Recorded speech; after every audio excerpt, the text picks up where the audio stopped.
and Tanya, protesters making a lot of noise, as you can hear behind me, singing, chanting, taking turns speaking this morning. They've gathered here outside the immigration processing facility here in Broadview, as they've done every Friday now for the past several weeks. It's remained fairly contained, though, in this safety zone you can see behind me at this street corner.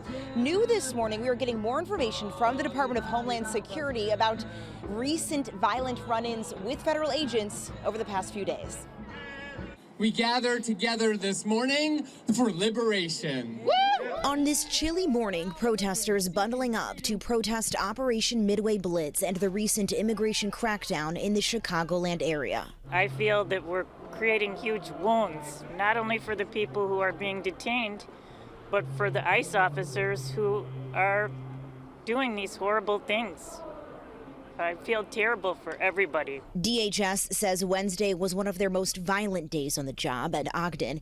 DHS claims a Latin Kings gang member tried to ram agents with his vehicle. 6 people were arrested that day for impeding operations, and 3 illegal immigrants were placed into custody. More tense moments Thursday at the Little Village Discount Mall during an anti-ICE rally. Attorneys accusing federal agents of violating a court order, which does not allow them to use riot control weapons unless facing an imminent threat, and requires them to issue warnings first before deploying tear gas. A federal complaint now taking aim at the man who led the charge.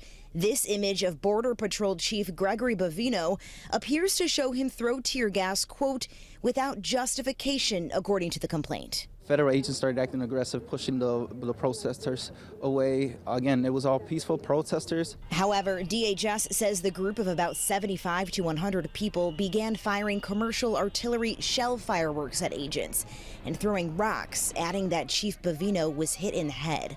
According to DHS, agents repeated multiple warnings to the crowd to back up, informing them that chemical agents would be deployed. Standing by their actions and saying, quote, agents properly used their training. The use of chemical munitions was conducted in full accordance with CBP policy and was necessary to ensure the safety of both law enforcement and the public. Now back out here live, Bavino was already set to appear in court on November 5th, but now a federal judge has ordered double the time to question Bavino given this week's incidents.